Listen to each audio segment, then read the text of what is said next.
As I saw him. Number 7. Extracts from the works of Paul Brunton. When our Raphael Hurst, a London journalist, first visited Sri Ramanasramam in 1931, he was sincerely seeking a direct experience of truth.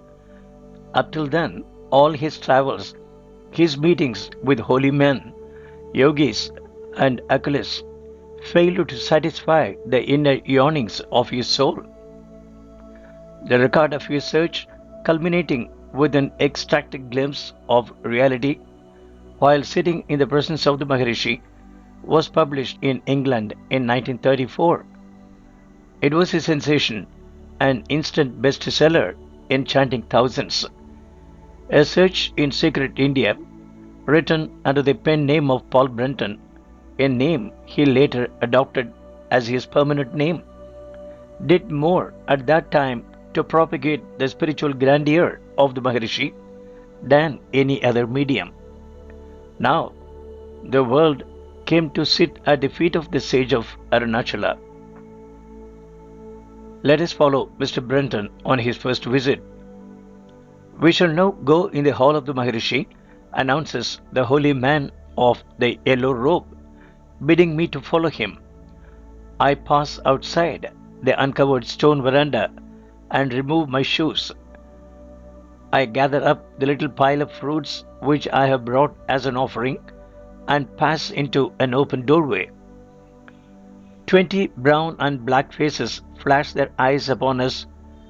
Their owners are squatting in half circles on a red tiled floor. They are grouped at a respectful distance from the corner which lies furthest to the right hand of the door. Apparently, everyone has been facing this corner just prior to our entry. I glance there for a moment and perceive a seated figure upon a long white divan, but it suffices to tell me that here indeed is the Maharishi. The divan is but a few paces away from a broad high window in the end wall. The light falls clearly upon the Maharishi, and I can take in every detail of his profile, for he is seated gazing rigidly through the window in the precise direction whence we have come this morning. His head does not move, so, thinking to catch his eye and greet him as I offer the fruits, I move quietly over to the window, place the gift before him, and retreat a pace or two. A small brass brazier stands before his couch. It is filled with burning charcoal, and a pleasant odor tells me that some aromatic powder has been thrown on the glowing embers. Close by is an incense burner filled with joss sticks. Threads of bluish grey smoke arise and float in the air. I fold a thin cotton blanket upon the floor and sit down, gazing expectantly at the silent figure in such a rigid attitude upon the couch. The Maharishi's body is almost nude, except for a thin, narrow loin cloth, but that is common enough in these parts. His skin is slightly copper colored, yet quite fair in comparison with that of the average South Indian. I judge him to be a tall man, his age somewhere in the early 50s. His head, which is covered with closely cropped grey hair, is well formed. The high and broad expanse of forehead gives intellectual distinction to his personality. His features are more European than Indian. Such is my first impression. Pin-drop silence prevails throughout the long hall. The sage remains perfectly still, motionless, quite undisturbed at our arrival. I look full into the eyes of the seated figure in the hope of catching his notice. They are dark brown, medium-sized, and wide open. If he is aware of my presence, he betrays no hint, gives no sign. His body is supernaturally quiet, as steady as a statue. Not once does he catch my gaze, for his eyes continue to look into remote space, and infinitely remote it seems. It is an ancient theory of mine that one can take the inventory of a man's soul from his eyes, but before those of the Maharishi, I hesitate, puzzled, and baffled. The minutes creep by with unutterable slowness. First, they mount up to a half hour by the hermitage clock which hangs on a wall. This too passes by and becomes a whole hour. Yet no one in the hall seems to stir. Certainly no one dares to speak. I reach a point of visual concentration where I have forgotten the existence of all save this silent figure on the couch. My offering of fruits remains unregarded on the small carved table which stands before him. There is something in this man that holds my attention as steel filings are held by a magnet. I cannot turn my gaze away from him. My initial bewilderment, my perplexity at being totally ignored, slowly fade away as this strange fascination begins to grip me more firmly. But it is not till the second hour of the uncommon scene that I become aware of a silent, resistless change which is taking place within my mind. One by one, the questions which I have prepared in the train with such meticulous accuracy drop away. For it does not now seem to matter whether they are asked or not, and it does not seem to matter whether I have solved the problems which have hitherto troubled me. I know only that a steady river of quietness seems to be flowing near me, that a great peace is penetrating the inner reaches of my being, and that my thought-tortured brain is beginning to arrive at some rest. I surrender myself to the steadily deepening sense of restfulness until 2 hours have passed. The passage of time now provokes no irritation because I feel that the chains of mind-made problems are being broken and thrown away. Comes the first ripple. Someone approaches me and whispers in my ear, "Did you not wish to question the Maharishi?" The spell is broken. As if this infelicitous intrusion is a signal, figures rise from the floor and begin to move about the hall. Voices float up to my hearing, and wonder of wonders, the dark brown eyes of the Maharishi flicker once or twice. Then the head turns, the face moves slowly, very slowly, and bends downward at an angle. A few more moments, and it has brought me into the ambit of its vision. For the first time, the sage's mysterious gaze is directed upon me. It is plain that he has now awakened from his long trance. The intruder, thinking perhaps that my lack of response is a sign that I have not heard him, repeats his question aloud. But in those lustrous eyes, which are gently staring at me, I read another question, albeit unspoken.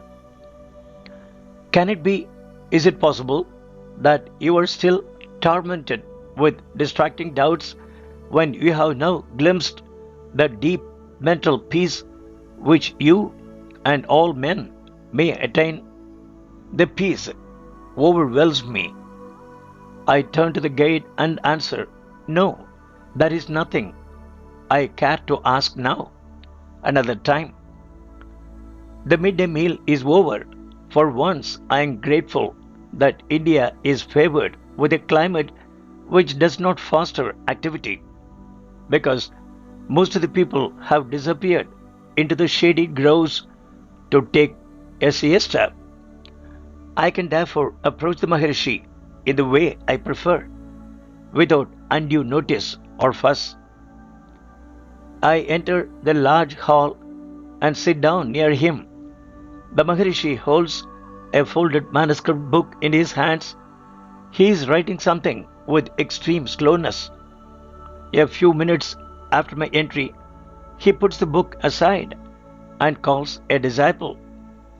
A few words pass between them in Tamil, and the man tells me that his master wishes to reiterate his regrets at my inability to partake of their food. He explains that they live a simple life and never having catered for Europeans before do not know what the latter eat.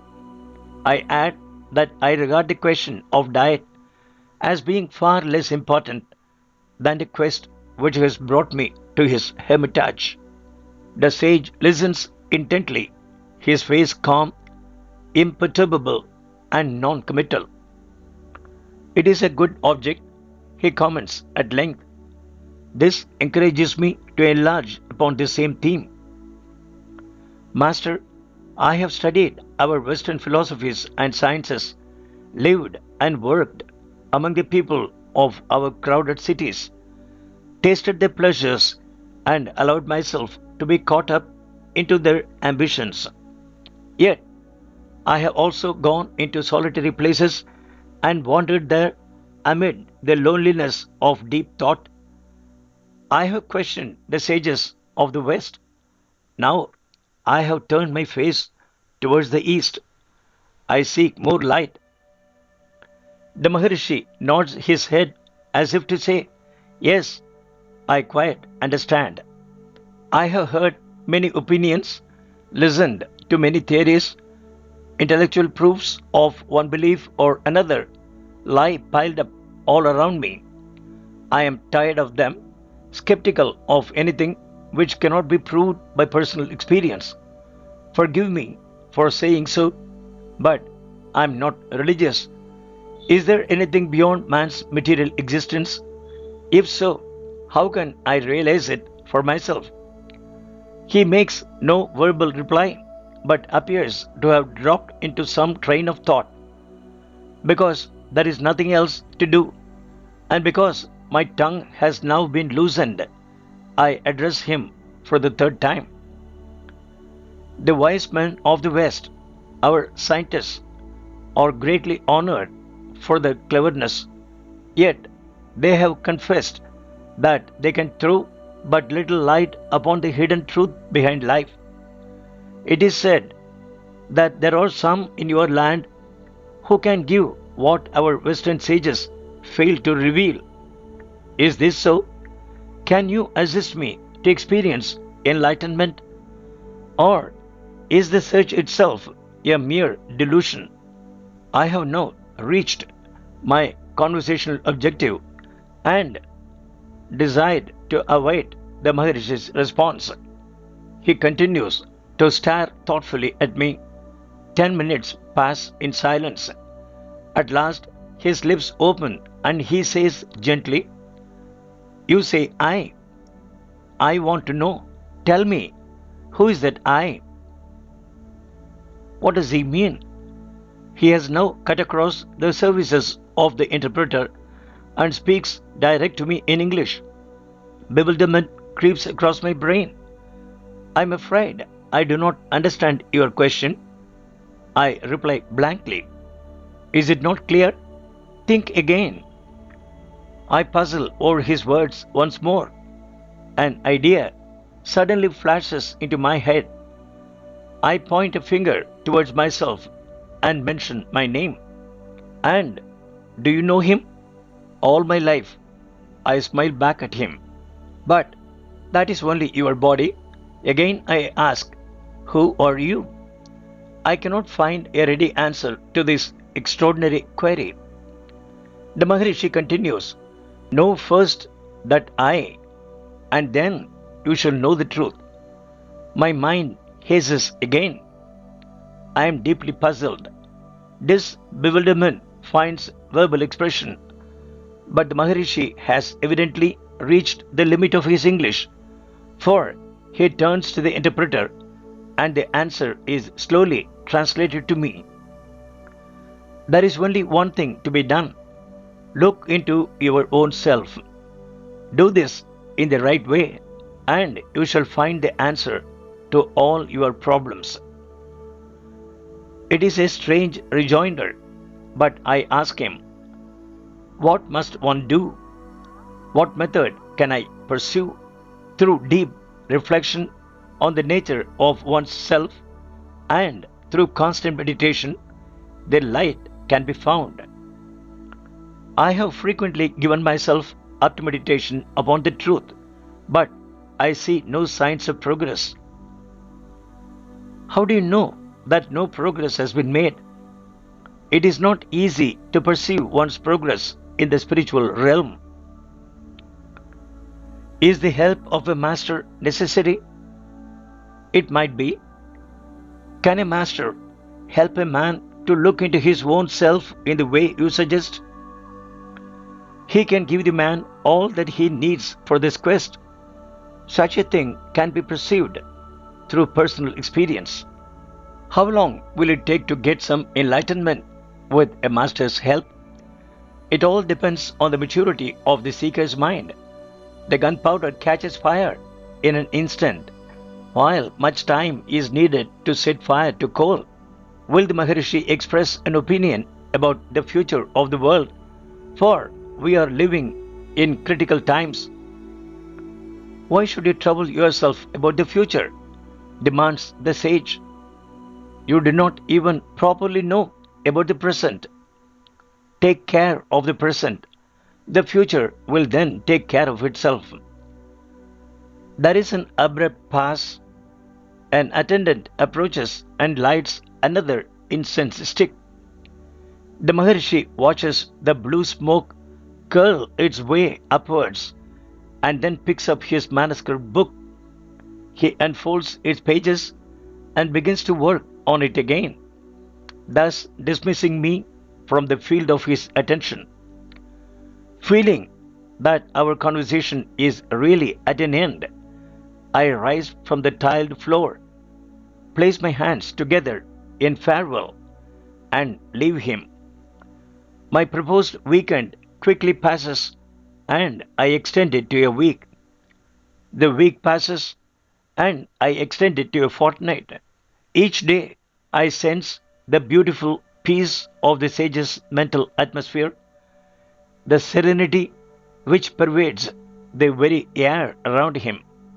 The last day of my visit arrives, and yet I am no closer to him.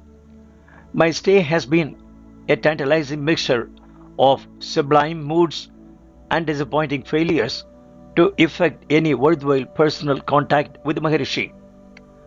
I go out to one of his old disciples and tell him earnestly of my wish to have a final chat with his master. I confess that I feel too shy to tackle the sage myself. He leaves me and soon returns with the news that his master will be very pleased to grant me the interview. I hasten to the hall and sit down conveniently near the divan. The Maharishi turns his face immediately, his mouth relaxing into a pleasant greeting. Straightway, I feel at ease and begin to question him.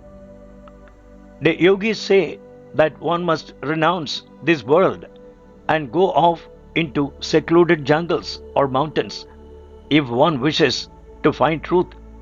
Such things can hardly be done in the West. Our lives are so different. Do you agree with the yogis? The life of action need not be renounced. If you will meditate for an hour or two every day, you can then carry on with your duties. If you meditate in the right manner, then the current of mind induced will continue to flow even in the midst of your work. It is as though there were two ways of expressing the same idea. The same line which you take in meditation will be expressed in your activities. What will be the result of doing that? As you go on, you will find that your attitude towards people, events, and objects will gradually change. Your actions will tend to follow your meditations of their own accord. Then, you do not agree with the yogis? I try to pin him down. But Maharishi eludes a direct answer. A man should surrender the personal selfishness which binds him to this world. Giving up the false self is the true renunciation. How is it possible to become selfless while leading a life of worldly activity? There is no conflict between work and wisdom. Do you mean that one can continue all the old activities in one's profession, for instance, and at the same time get enlightenment? Why not? But in that case, one will not think that it is the old personality which is doing the work, because one's consciousness will gradually become transferred until it is centered in that which is beyond the little self. If a person is engaged in work, there will be little time left for him to meditate. The Maharishi seems quite unperturbed at my posture. Setting apart time for meditation is only for the merest spiritual novices. He replies, a man who is advancing will begin to enjoy the deeper beatitude, whether he is at work or not. While his hands are in society, he keeps his head cool in solitude. Then you do not teach the way of yoga? The yogi tries to drive his mind to the goal, as a cowherd drives a bull with a stick. But on this path, the seeker coaxes the bull by holding out a handful of grass. How is that done? You have to ask yourself the question, who am I? This investigation will lead in the end to the discovery of something within you which is behind the mind. Solve that great problem, and you will solve all other problems thereby. There is a pause as I try to digest his answer. The Maharishi addresses me again. Will it be clearer if it is put in this way? All human beings are ever wanting happiness, untainted with sorrow. They want to grasp a happiness which will not come to an end. The instinct is a true one. But have you ever been struck by the fact that they love their own selves most? Well, now relate that to the fact that they are ever desirous of attaining happiness through one means or another, through drink or through religion, and you were provided with a clue to the real nature of man. I fail to see. The tone of his voice becomes higher. Man's real nature is happiness. Happiness is inborn in the true self. His search for happiness is an unconscious search for his true self. The true self is imperishable. Therefore, when a man finds it, he finds a happiness which does not come to an end. But the world is so unhappy. Yes, but that is because the world is ignorant of its true self.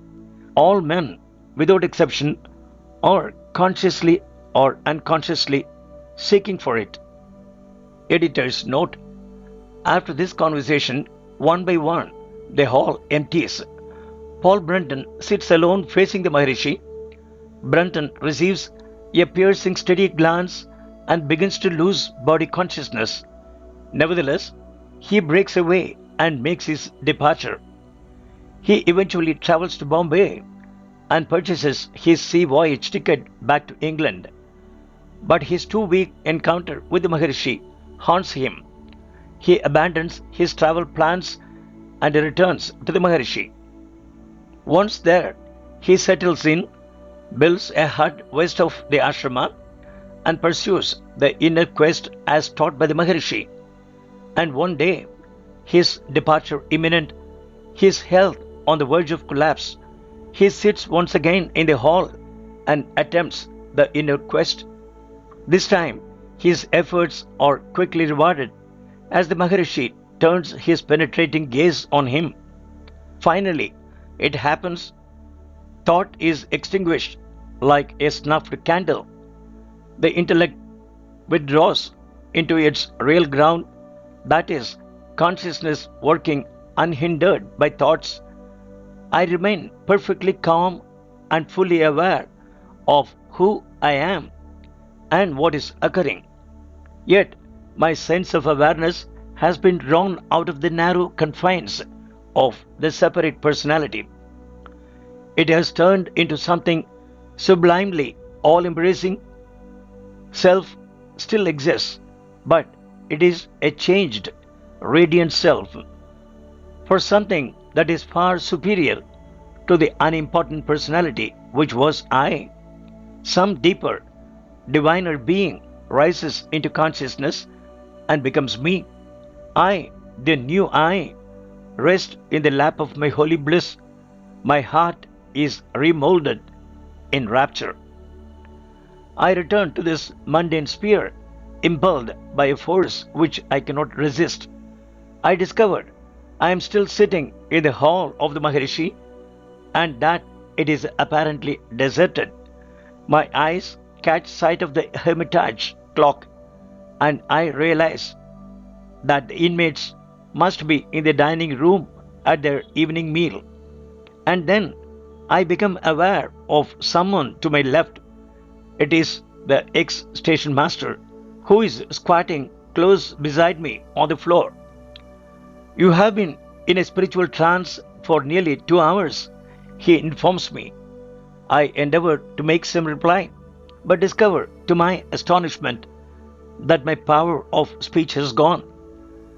Not for almost 15 minutes do I recover it. Meanwhile, the old man supplements with the further statement. The Maharishi watched you closely all the time. I believe his thoughts guided you. With the fall of dusk, I take my farewells of everyone except the Maharishi. I feel quietly content because my battle for spiritual certitude has been won. Yet, when the Maharishi comes to the courtyard with me a little later, my contentment suddenly deserts me. This man has strangely conquered me, and it deeply affects my feelings to leave him. I raise my palms and close them together in the customary salutation and then mutter a brief goodbye. The sage smiles and looks at me fixedly, but says not a word. One last look towards the Maharishi, one last glimpse by dim lantern light of a tall copper-skinned figure with lustrous eyes, another farewell gesture on my part, a slight wave of his right hand in response, and we part.